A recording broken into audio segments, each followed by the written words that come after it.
Kalau Bapak sendiri secara, bukan karena Bapak sebagai pengacaranya Om Polos ya, Bapak sendiri menurut lihat solusinya adalah good or bad sih UU ITE ini? Better. Jadi masa proses itu dijaga karena ada UU ITE, iya, benar? Betul. Oke, tapi Bapak untuk kasusnya harus membela sih. Karena namanya lawyer ya, membela kepentingan klien. Mau salah mau benar kita bela. Nah, itulah tugas saya advokat, karena saya sudah sumpah. Hello guys, welcome back to Isolate Show. Seperti biasa, kita punya topik selalu penuh dengan daging dan juga isu-isu lagi melanda negara kita. Nah, hari ini kebetulan ngobrol dengan seorang pengacara, Bapak Victor RM Soilait, SH. Ya. Pak Victor, tolong klarifikasi bahwa Anda sekarang ini adalah pengacara daripada seorang influencer bernama Om Polos. Jadi Chandra, ya. Masih sekarang masih terjadi? Sampai saat ini. Dari awal kasus sampai sekarang masih? Jadi pas tahap penyelidikan dan penyidikan di Polda itu dia pakai lawyer lain dari manajemennya dia. Ada 3 lawyer gonta-ganti, tapi rata-rata dari setiap pemeriksaan dari lidik, sidik sampai tersangka itu hanya sekali kadang didampingi, besok pas sidik ganti lagi lawyer, kadang dia hanya didampingi sekali. Kemudian pas tersangka lawyernya tidak datang, jadi udah 3 kali ganti lawyer, dan cuma sekali setiap penyidikan atau lidik dia didampingin. Rata-rata sisi sendiri datang. Jadi Bapak kapan mulai masuk? Saya ditunjuk sebagai kuasa hukum tanggal 22 November 2023 untuk tahap persidangan. Persidangan? Yes. Jadi Bapak punya background memang membantu orang-orang seperti kita panggil Om Polos saja biar gampang ya. Om Polos, kasus-kasus seperti kayak UU ITE kayak begini. Semua kasus saya. Tapi saya handle. Perdata, pidana? Ini pidana khusus. Tapi dua-duanya Bapak tanganin lah ya? Semua perdata, pidana juga. Tapi intinya aktif sampai sekarang masih jadi pengacara pada Om Polos? 24 tahun. Kalau pengacara 24 tahun, kalau lawyernya masih sampai detik ini. Sekarang Om Polos di mana? Di Rutan Cipinang. How is he? Dia fine, dia baik, dia sehat, dia selalu positive thinking, olahraga, dia content creator, followersnya, tiktokersnya sampai 1,1 juta viewersnya. Masih bisa tiktok? Masih, udah enggak kan, diambil polisi, disita. Jadi dia itu, ya orang masuk penjara mentalnya down lah di pertama. Ada down. Cuman pas saya datang besok dia, setelah dia P21 tahap 2 hari dia di situ. Saya ditunjuk sebagai kuasa hukumnya untuk menggantikan kuasa hukumnya dia yang lama pada saat di kepolisian Polda Metro Jaya Cybercrime Kriminal Khusus. Nah, saya untuk persidangan. Nah, kita ngobrol, kita kenal. Ya dia masih ya seperti biasa lah, masih tegang. Kok dari Polda pindah ke Rutan nih, ya kan? Jadi lagi mencoba menyesuaikan diri dengan situasi lingkungan. Ini kalau di Polda seperti ini, kalau di Rutan seperti ini. Karena saya tahu Rutan itu dalamnya gimana, Polda dalamnya gimana. Karena saya sering bela orang kan dalam masuk sel, keluar sel, saya udah paham situasinya. Nah, lambat laun sampai detik ini, kemarin saya besok, habis putusan, ya dia udah mulai kerasan. Sudah mulai kerasan, dia justru dibilang semuanya teman-teman di dalam sel itu baik. Yang dari berbagai-macam kasus. Dan dia itu ibadahnya rajin, terus kemudian dia rajin olahraga juga, dan dia untuk mengisi waktu dia ngarang lagu. Emang dia penulis lagu ya? Ya bukan penulis lagu, dia itu kan dulu di bawah manajemennya, ada salah satu manajemen artis lah. Jadi saya tidak perlu sebutkan namanya. Jadi jiwa seninya ada, dan dia untuk meng-killing time-nya itu dia ciptain lagu, bikin puisi-puisi, olahraga. Kadang dia mengajarkan teman-teman yang selnya itu tentang content creator. Jadi di saat Anda keluar Anda bisa cari duit nih. Smart, very smart. Alright, that's good. Coba dong jelaskan, mungkin ada yang belum mengerti kasus yang terjadi. Kronologis secara general ya Pak ya. Dari pertama-tama Om Polos tuh mau book DP-nya lah dan lain sebagainya, sampai akhirnya ada kasus dia masuk penjara. Coba Bapak bisa nggak secara singkat kasih penjelasan tersebut? Jadi perlu saya sampaikan, kronologisnya adalah gini, dia itu 2017 ada teman tawarin brosur. Ini ada apartemen di Pik 2. Sorry, temennya adalah agen atau cuma biasa aja? Temen aja, temen-temen. Okay. Nah, ini ada inilah mau bangun apartemen di Pik 2, notabene di Banten. Itu kan udah masuk Banten. Ya kan, Teluk Naga, apartemennya namanya. Tawarkanlah dia. Oh, dia tertarik dengan apartemen ini. Oh, bagus nih. Makanya dia beli. Dia DP 5 juta, baru dia nyicil. Dia nyicil itu langsung ke developer, tidak melalui bank. Oke. Tidak melalui bank, tidak ada KPR dan sebagainya. Oke. Nah, dia kan pramugara, salah satu maskapai ya. Dan dia sudah hampir 10 tahun jadi pramugara, dan pada tahun kelima itu dia bekerja keras mengumpulkan uangnya 80% untuk beli apartemennya dia. Oke. Apartemennya itu dibeli untuk ibunya yang tercinta. Kan bapaknya sudah meninggal lebih dulu. Jadi dipersembahkan buat mamanya. 80%. Kadang dia bilang, Bang Victor, saya setiap mau landing nih, Nggak bisa kata. saya makan dulu. Supaya apa? Sampai dia tempat tinggal, dia kan stay-nya di KL kan, dia lama di KL juga, hampir 7 tahun, terus di Saudi, setahun di Pakistan, 2 tahun kalau nggak salah. Jadi dia untuk menghemat membeli apartemen buat ibu tercintanya yang sudah meninggal dunia, 2021 kena COVID. Dia itu, dia makan dulu di pesawat. Jadi pas sampai landing, dia nggak makan, dia hemat. Saking dia cinta sama ibunya, dia mempersembahkan ini buat ibunya, 80% dia buat bayar angsuran apartemen tersebut. Oke. Nah, jadi dia itu benar-benar hidup hemat. Alright, oke. Every landing, mau dimanapun dia landing, dia makan dulu. Alright. Jadi dia persembahkan buat ibunya yang tercinta. Okay. Cuman ibunya keburu dipanggil sesuai. Kapan handover apartemen tersebut? Kalau sesuai dengan PPJB-nya itu 2022. Jadi 2017 dia pertama kali tahu, DP, 2022 dia dapat apartemennya. Ini serah terima. Serah terima. Itu sudah bayar full belum pas itu? Udah lunas. Oke, 2022 ya. Alright. Terus? Kemudian dan pas saat sesuai PPJB itu kan perjanjian pengingatan jual beli kan. Artinya PPJB itu undang-undang para pihak dong.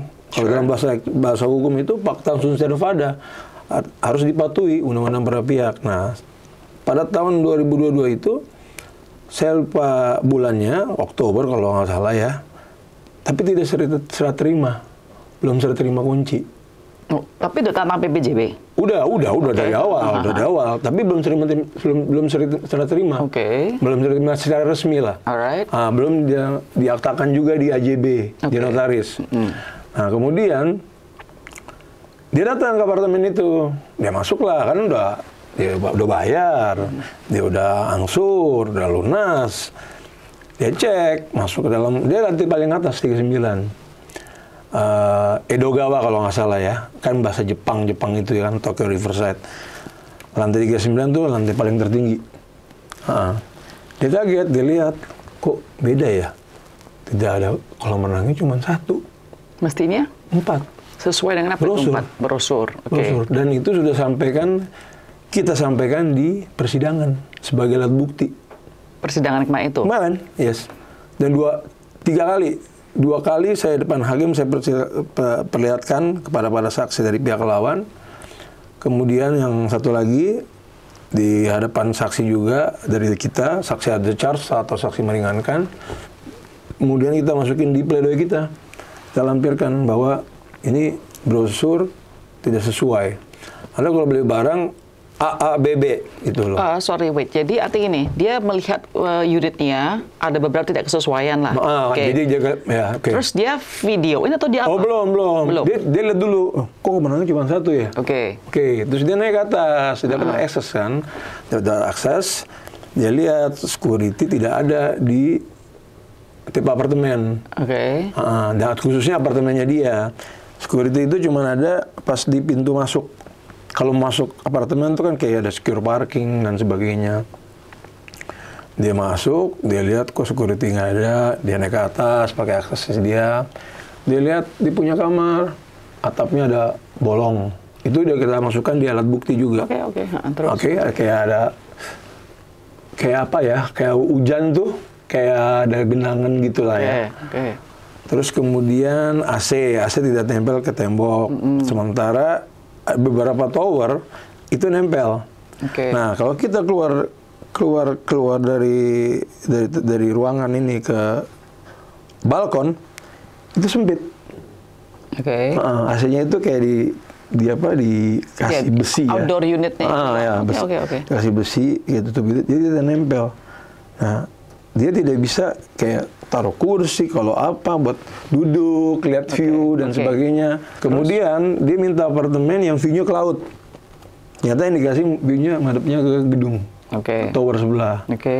Nah, terus kemudian habis itu lift mati sampai 5-10 kali dia ngerasain. Alright. Jadi mungkin saya biar persingkat. Jadi artinya kan banyak hal-hal yang tidak sesuai yang ekspektasinya dia atau brosurnya. Apa yang dia kerjakan? Nah, kemudian dari karena dia sudah mengalami hal-hal seperti itu. Nah, satu lagi, parkiran jauh untuk si penghuni. Jalannya cuma lumayan itu antara 5-10 menit. Dan itu iurannya lumayan. Jadi kalau pengunjung datang langsung parkir depan. Nah, kalau yang satu di depannya itu ada banyak kayak kafe-kafe, kayak apartemen kan di bawah suka ada kafe, Alfamart. Itu ada parkir khusus buat mereka. Nah, kalau yang penghuni parkirnya agak jalan keluar. Dan itu ada tendanya. Nah, jadi bagi dia, wah, kok terlalu jauh ya? Seharusnya gue punya apartemen, parkirnya di sini dong. Tidak jauh dari lobi gue gitu kan, kurang lebih seperti itu. Nah, terus kemudian ya itu lift mati sampai 5-10 kali. Kadang pas lift mati dia emergency call. Itu lama responnya.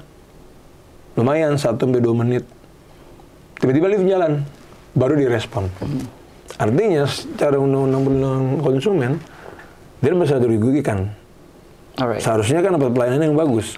So gini lah. Jadi artinya kita tahu bahwa dia tidak puas dengan apartemen yang dia beli. Pelayanannya. So my question is still belum dijawab nih. Apa yang dia perbuat?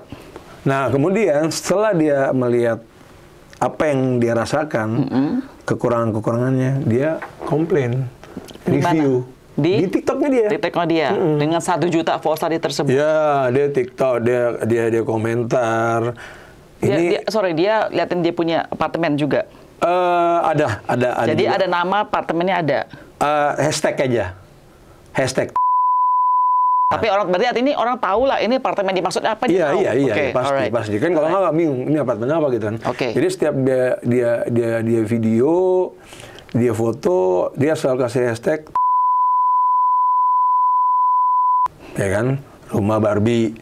Nah, rumah Barbie itu kalau kita secara ini kan maksudnya itu rumahnya bagus loh sebenarnya, apartemennya bagus. Semua anak kecil mungkin Mbak dulu pernah main Barbie juga, anak saya pun juga main Barbie perempuan, itu bagus. Jadi hashtagnya dia itu Om Polos dan sebagainya. Dan dia review, dia bilang ini begini, ini begini, ini begini. Setiap hal tadi yang dia nggak puas dia reviewkan. Enggak, dia review hanya yang masalah itu aja. Ya, masalah-masalah itu kayak lift lah, masalah parkir. Masalah parkir, betul. Alright, terus berapa kali ya review tersebut? Tahu nggak?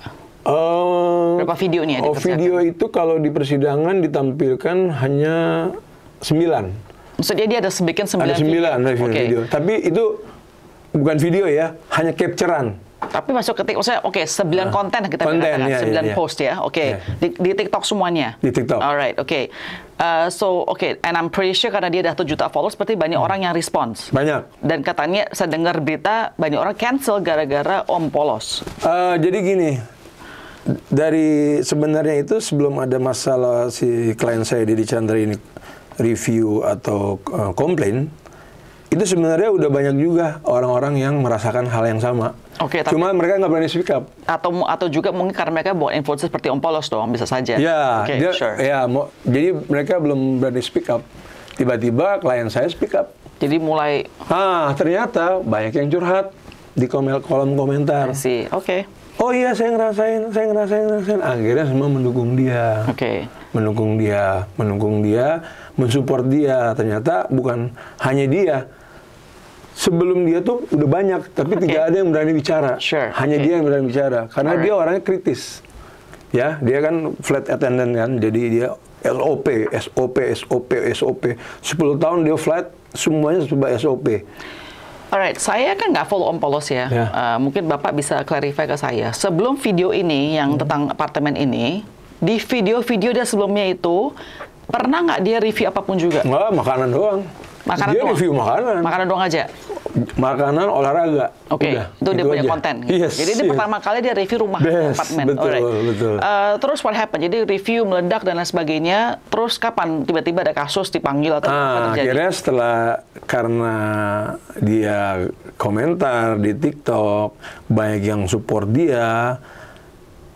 Ya, saya menduga dari pihak si developernya atau dari pihak masa terusik lah. Oke. Karena menurut dugaan, ini kita belum tahu nih ada benar atau tidak. Ada yang tarik DP, ada yang tidak mau bayar IPL kayak iuran gitu dan sebagainya.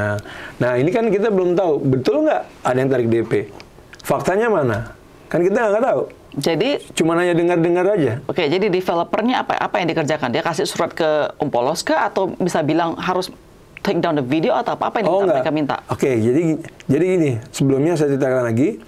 Setelah kejadian ini, dia coba sebelum dia komentar di mana di TikTok, dia sempat ke manajemen bawah. Tapi setelah dia post videonya ya? Sebelum post videonya? Sebelum. Dia komplain ke manajemen bawah. Oke. Ditanya, ini kok begini, begini. Tidak ada respon positif. Sebagai konsumen di Undang-Undang Perlindungan Konsumen 8 tahun 99, kok nanti akan direspon. Tidak ada jawaban yang bagus. Dia datang lagi. Berapa kali? 2 kali. Nggak ada respon. Makanya dia bikin video tersebut. Belum. Oh, oke. Dia komentar di chat di aplikasi. Juga nggak ada respon. Balasannya auto replay akan ditanggapi. Nah, itu yang membuat dia trigger. Dan dia kecewa. Saya ini hak saya gimana? Karena saya sudah bayar loh. Saya sudah bayar lunas. Kok saya sudah menjalankan kewajiban. Hak saya main sebagai konsumen. Saya dilindungi undang-undang. Klien saya ini dilindungi undang-undang perlindungan konsumen. Dan seharusnya pelaku usaha harus menampung semua keluhan-keluhan dari para pembeli atau konsumen, ya kan? Haknya si pelaku usaha sudah terima dana, karena kan udah dibeli. Nah, pelayanannya bagaimana? Itulah kewajibannya. Nah, itu yang dia akhirnya mulai konten dan mulai review, komplain di TikTok.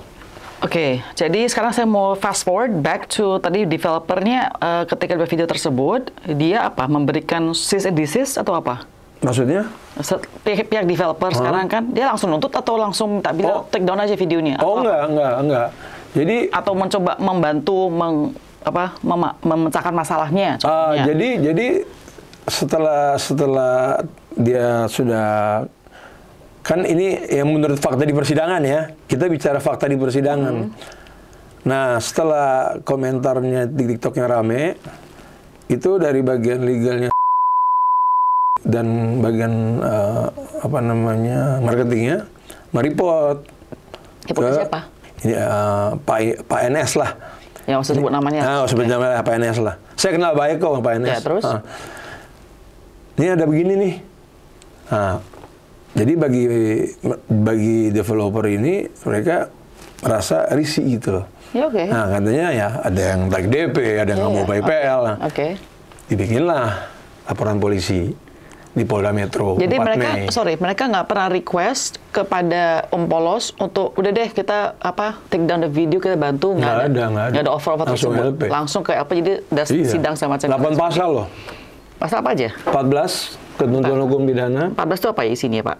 Mengenai ujaran kebencian, keonaran dan sebagainya. Oke, terus? Sama pasal 15, sama juga itu kurang lebih hampir sama ketentuan hukum pidana, ujaran kebencian, keonaran dan sebagainya, terus kemudian berita bohong, terus kemudian 310, 311 penghinaan, pencemaran nama baik, 4 ya, ditambah undang-undang ITE 4, jadi total 8. 8 LP. Paling tertinggi pasal 14 ketentuan hukum pidana. Itu ancaman 10 tahun loh. Itu apa itu isinya? Iya, ujaran kebencian, keonaran, ya kan? Kayak menghasut dan sebagainya. Padahal kan nggak menghasut, review. Alright. Jadi itu kasusnya terjadi kronologinya. Saya tadi katakan dari awal ya, saya kan jadi devil's advocate nih Pak, ya kan? Segala hal nih, saya pernah bikin video konten ini Pak. Saya contohkan makanan, bukannya apartemen. Ya. Kalau kita melihat contohnya seorang restoran owner, foto makanan itu, you know that mereka tuh nggak pakai makanan asli loh, pakai lem, pakai bahan palsu biar kata makanan lebih fresh. Realitasnya sama sekali beda dengan burger yang ditunjukkan di iklannya, ya kan? Dan maka kadang-kadang kan suka ada bikin notabene asterisk di bawah dibilang what's the word ya? Ya, actualnya bisa berbeda dengan foto ini, you know what I mean? Jadi perbedaan ini sering terjadi di setiap iklan apapun juga industrinya Pak. Setuju nggak Pak itu? Ya. Setuju nggak setuju juga saya. Saya setuju nggak setuju juga. Saya lihat. Tapi Bapak pernah lihat dong, soal iklan makanan, atau realitasnya tidak sama kan ada dong hal tersebut. Ada. Pasti dong, pasti ada, ya kan? Dan saya yakin setiap perusahaan pasti kan bilang we are the best, we are the best, we are the best. Setuju kan Pak kayak begitu. Nah, dalam hal ini apakah memang ada ada saklek bilang bakal ada 4 kolam renang? Gitu. Atau cuma gambaran doang saja? Itu di brosurnya ada. Brosur kan? Ada. Which is an advertisement. Yes, di brosurnya ada. Apakah iklan itu mengikat iklan? Kadang-kadang iklan itu nggak mengikat, itu my point. Nah, sekarang begini. Orang ditawarkan ada kolam renang dengan tower view yang bagus. Tertarik nggak? Kalau ada perubahan, kasih tahu. Nggak jadi nih bikin kolam renang. Loh, saya tambah brosur, ganti brosur baru. Ini gitu. Gini, soalnya kalau saya brosur nih, saya kata mau hotel pas segala macam, mereka suka menunjukkan sisi yang terbaik, paling bersih, paling visual bagus dan lain sebagainya. Tapi realitasnya benar-benar sudah baik banget yang terjadi tidak demikian. Misalnya saya gini deh, gampang deh saya book hotel nih Pak, ya kan? Kalau saya lihat dari mereka punya yang official, kesannya benar kamar gede dan view-nya langsung jebret, wah view. Pas realitasnya saya datang nggak kayak begitu. Cuma saya nggak bisa komplain juga karena ya mereka bilang different ads dan lain sebagainya. Maksud saya, pertanyaan hukumnya nih Pak, apakah iklan itu mengikat? Itu pertanyaan saya. Secara hukum. Masa sih? Mengikat dong. Loh kalau begitu kita bisa kalau gitu bisa bilang semua advertisement makanan semua yang bohong dong. Ya, sekarang kan kita nggak bicarain makanan, kita bicarain apartemen. Nggak, maksudnya kan kita ngomong saja, kita nggak bisa bagi-bagi ini apartemen kayak begini, ini makanan kayak begini, nggak bisa dong. Kita kan harus bisa, hukum itu untuk semua industri dong, Pak. Setuju nggak, Pak? Betul. Nah, gimana kok kayak begitu? Iya, kalau menurut saya secara hukum, apa yang ditawarkan oleh di brosur ya harus sesuai dengan brosur. Kan seperti itu. Tiba-tiba ada perubahan, ya harus kasih tahu dong. Nah, tim saya sudah cek, lagi dalam persidangan tim saya cek buat pembuktian itu udah ada brosur baru lagi yang beda dan itu ya brosurnya itu sama dengan yang sekarang kejadian. Kolam renangnya cuma 1. Sorry, saya bingung Pak, kan tahun 2017 dia udah DP kan, benar nggak Bapak bilang ya, DP betul, sesuai dengan brosur yang lama ya, benar 2017 kan? Betul lah itu terus dia udah bayar semuanya, terus brosur barunya kapan keluarnya itu brosur baru? Saya kurang tahu brosur barunya kapan keluar, cuman tim saya investigasi ke sana, udah keluar brosur, makanya jadi gini, pas jadi kolam renangnya cuma 1. Iya, oke. Nah, kemudian kan protes tuh klien saya. Nah, kita cek ke sana, kita lihat brosurnya. Sudah 1. Udah baru, brosur baru. Kolam renangnya memang 1. Cuma Bapak nggak tahu tuh kapan jadinya kan? Nggak tahu. Oke, bisa saja jadinya pas sudah jadi, tatonya diganti kan? Nah, seharusnya dikasih tahu dong ke konsumen, ke pembeli. Nggak jadi nih bangunin 4, bangunnya 1. Kan gitu. Oke, saya gini tanya hipotetikal deh. Misal contohnya developer bilang, nggak jadi cuma ada 1. Emang Om Pol bakal terima dan happy? Nggak juga kan? Iya, nggak juga. Nggak ada guna dong. Makanya maksud saya gini, kalau mau ada perubahan, kasih tahu dong konsumen. Kan tinggal dikonfirmasi. Ini mau ada brosur baru loh, nggak jadi bikin 4 nih, bikinnya 1. Anda masih mau jalan atau enggak? Kalau Anda nggak jadi, ya tinggal tarik. Misalkan nggak jadi beli, nggak jadi deh, karena maunya 4 sesuai dengan brosur awal. Kita sekarang ngobrol tentang hukumnya deh Pak, kok gitu. Ketika awal LDP pasti ada tantangan dong, persetujuan. Oke. Di persetujuan tersebut, apakah tertulis masalah, kita satu contoh yang kolam renang aja deh, Pak Lintang ya. Apa ada tulis bahwa akan ada 4 kolam renang? Atau cuma Bapak tadi bilang iklan doang saja, brosur doang saja? Kalau di perjanjian tidak ada, kan? Ada di brosur. Oke. Itu yang saya pengen, tadi saya agak terus nyecerin ya Pak ya. Kalau menurut saya pribadi ya, tadi saya katakan, saya pakai example yang sangat ekstrim. Brosur memang sudah pasti tidak akan sama seperti realitas. Itu saya punya pengalaman saja Pak, pribadi gitu loh. Jadi, nggak ada hukumnya untuk memegang di sana. Di see what I mean? Itu menurut saya Pak gitu loh. Saya bukan pengacara jujur. Ini cuma sebagai seorang normal observan aja gitu loh. Makanya saya bisa melihat dari hukum sisinya lain kenapa Om Polos tidak boleh mengklaim masalah yang kolam renang karena tidak pernah ada perjanjian bilang kalau meter square sama nggak meter square, kayaknya sama mestinya meter square-nya kan? Saya kurang tahu meter square-nya, jadi ya kita kan hanya lihat brosur nih, oh ini kolam renang. Oke, pas dilihat kok cuma satu. Nah, pasti udah jalan persidangan, kita cek brosurnya, udah ada brosur baru. Kolam renangnya cuma satu, dan itu ditontonin semua orang. Kalau orang lewat tuh, kita lagi berenang, parkiran depan mata. Malu nggak berenang?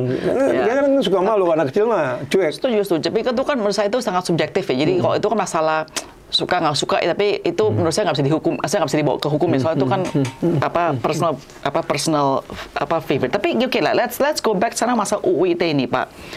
Ada orang merasa ini diperlindungin, tapi ada orang merasa ini dirugikan. Kalau Bapak sendiri bukan karena Bapak sebagai pengacaranya Om Polos ya, Bapak sendiri lihat solusinya adalah good or bad sih UU ITE ini? Better. Jadi masa perusahaan itu dijaga karena ada UU ITE benar. Iya, betul. Oke, tapi Bapak untuk kasusnya harus membela. Karena namanya lawyer ya, membela kepentingan klien. Mau salah mau benar kita bela. Itulah tugas saya advokat. Karena saya sudah disumpah, saya harus membantu orang, mau salah atau benar, saya akan bela. Saya pengen tanya, ini bukan khusus dengan kasusnya Om Polos ya Pak ya. Ini undang-undang ITE aja Pak. Jadi hari ini, misal contoh saya ini ya Pak ya, saya ke contohnya maskapai deh, kita mau maskapai saja. Terus saya nggak happy nih Pak, saya jadi nggak boleh komplain. Kalau komplainnya langsung? Nggak komplain di video, kan saya content creator nih, nggak boleh berarti sekarang peraturannya. Kalau komplain, boleh, nggak ada masalah, kan komplain. Ini saya naik ini, kayak itu namanya apa ya, itu review atau komplain, boleh, nggak ada masalah, kalau bagi saya.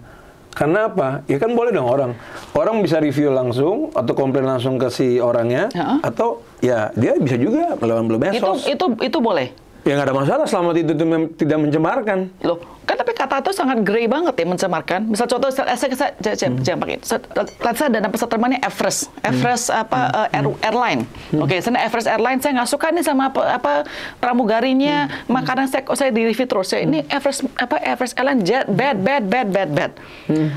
Everest merasa lu lagi mencemarkan nama peserta terbang gue dengan lu punya konten. Berarti bisa ada argumen ini terus dong Pak, nggak pernah bisa 100% mana yang benar dong. Ya, sekarang gini, makanya kembali lagi ke orangnya. Maksudnya saya sebagai konsumen. Iya, orangnya mau komplain langsung ke maskapainya, atau mau langsung konten.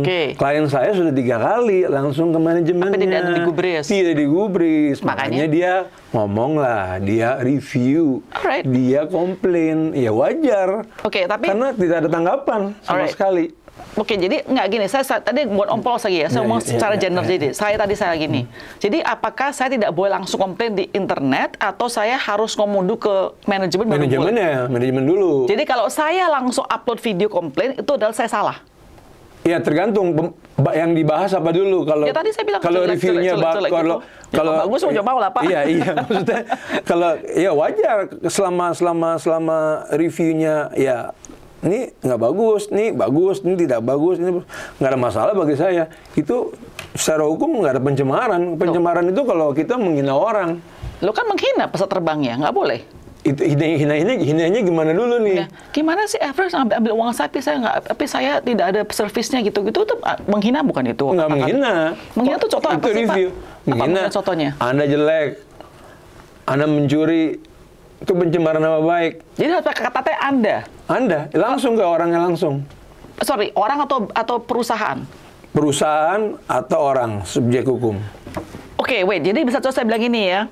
Average jelek itu nggak boleh. Average jelek itu nggak boleh. Di mana dulu nih? Maksudnya di konten saya, boleh nggak saya ngomong gitu? Seharusnya nggak boleh. Jadi saya ngomong gimana kalau misalnya contoh average jelek nih ya, saya gimana reviewnya? Tinggal bilang, average tolong dibenahi ininya. Ya, karena sopan. Iya, begitu. Nah, ini kan saya kan sudah mereview, ini kok begini, ini kok begini, begini. Kenapa saya tidak direspon dengan baik? Wait. Jadi sebagai konsumen, setiap kali kita mau review jujur, harus sopan. Itu poinnya. Poinnya harus sopan. Dan kritik selama tidak mencemarkan nggak ada masalah. Kan kita harus lihat unsurnya dulu. Mencemarkan, ya lo jelek, Anda tukang tipu, Anda tukang bohong. Kami nggak boleh ada kata atas, nggak boleh tipu, bohong. Itu pencemaran. Itu pencemaran. Oh. Tapi kalau kita review, ini begini, ini begini. Itu nggak apa-apa. Nggak apa-apa. Kan review komplain. Saya tanya kalau gitu sekarang gini. Misal contohnya saya kan bikin konten nih. Terus ada orang ke komentar di saya punya konten. Lu tukang bohong. Gue pencemaran. Boleh. Iya. Laporin. Oke, nanti saya hati ya. Ngomong gitu gue ini. Masuk itu pasal 27 ayat 3. Tapi juga jadi nakutin dong buat konsumen ya. Ya makanya, kan kita kebalik lagi ke konsumennya. Dia mereviewnya bagaimana dulu. Positif atau menghina. Kan gitu. Kalau selama itu positif reviewnya, ini begini, ya nggak ada masalah. Tapi kalau reviewnya atau komplainnya menghina, ya pencemaran. Masuknya undang-undang ITE. Tapi di mana dulu? Di medsos atau langsung depan muka umum? Kalau depan muka umum, depan saya nih, kayak saya komplain ke Mbak Grace nih. Itu saya kena 310, 311. Penghinaan pencemaran nama baik. Langsung. Bisa saya bilang Pak Victor jelek. Oh, kena. 310. Jadi gimana cara ngomongnya? Saya bisa laporkan langsung. Kan saksinya udah ada nih. Kalau gitu semua orang gitu, bisa suami istri atau pasangan berantem jadi bisa semua dikenakan itu semua berarti. Di mana dulu nih? Ngomongnya di mana dulu nih? Kalau private nggak apa-apa. Kalau publik di mall. Ini sekarang nih saya menghina ini ya. Mbak bisa laporin saya 310 penghinaan. Serius? Begitu sensitifnya? Yes. Wow. Itulah unsur dari pencemaran pencemaran secara langsung 311 dan 310 penghinaan. Apabila disaksikan oleh ada saksi. Kalau tidak ada saksi nggak bisa. Kalau misalnya sekarang di mobil tuh suka kan kena road rage kan berantem itu bilang lu itu kena. Kena kalau itu orang lapor. Gila ya. Yang penting ada saksi dulu. Iya, kalau nggak ada saksi. Ya bisa tahu video-video viral lah. Betul kena juga. Kena. Berarti Indonesia berarti paling sopan mestinya ya. Iya, betul. Tapi ternyata tidak begitu. Wow. Kena. Oh gitu ya. Betul.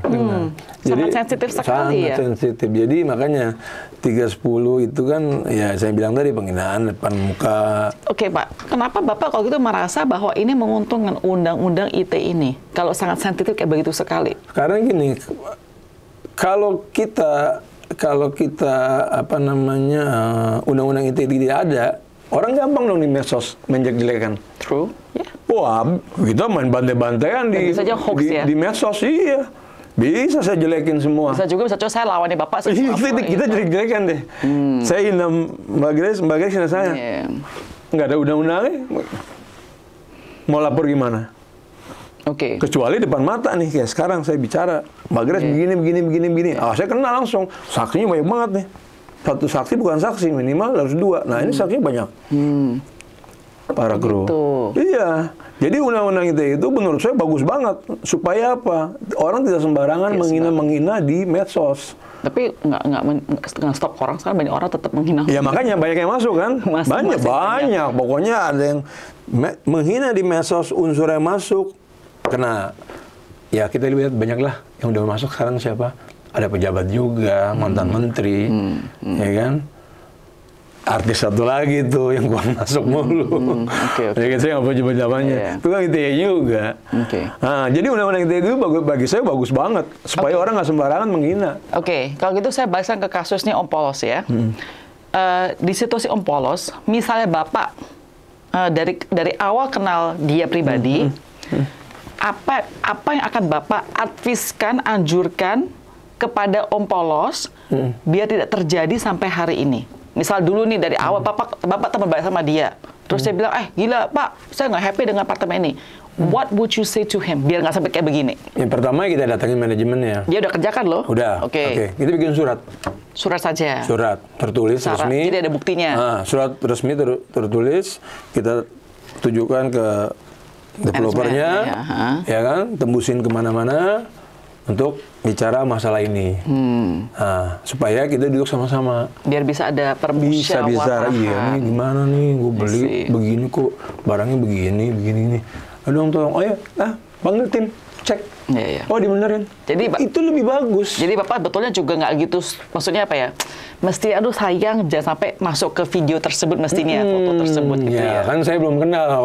Kalau saya udah kenal, saya langsung bikin surat aja, Bro. Jadi sekarang ini apakah akan dibanding? Jaksa udah banding. Banding? Udah. Terus kapan selanjutnya akan terjadi? Nanti jaksa kemarin menuntut informasi, Senin sudah banding. Memori bandingnya sudah masuk Rabu.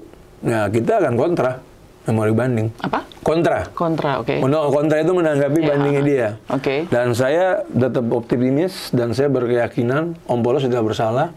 Dia akan kuat. Dan saya yakin God never sleep. Karena orang review, orang komplain itu tidak mencemarkan nama baik sama sekali. Jadi saya berharap nanti divonis banding di pengadilan tinggi, Om Polos bebas. Rabu depan ya, Pak? Enggak. Rabu kemarin sudah masuk memorinya. Kapan si jaksa. Kan kita nunggu dari pengadilan utara dulu nih. Nanti dia informasikan ke kantor saya. Nih, ada ngajuin banding nih dari jaksanya. Nah, ini memori bandingnya, putusannya juga kita udah ambil. Nah, nanti dari situ kita bikin kontra. Nah, namanya kontra itu kita tanggapin. Dalil-dalil dari si jaksa apa, buktinya apa. Kita juga biasanya nanti kita punya tanggapannya seperti apa, bukti kita apa, kita lihat dari putusan apa. Intinya satu, tetap kita pada pledoi kita, pada sidang kemarin, pas pembacaan pledoi kita cuma minta Dedi dibebaskan, Dedi Chandra dibebaskan, Om Polos dibebaskan, karena dia tidak bersalah. Kalau misal contohnya dibilang, oke bebas, tapi minta maaf, mau nggak Om Polos? Kalau saya dengar cerita ya, waktu dia masih ditangani oleh lawyer yang lama, itu udah mediasi 2 kali, tapi pihak sana tidak datang. Tapi maksudnya tapi Om Polos nggak pernah bikin video minta maaf nggak kan? Sampai saat ini nggak ada.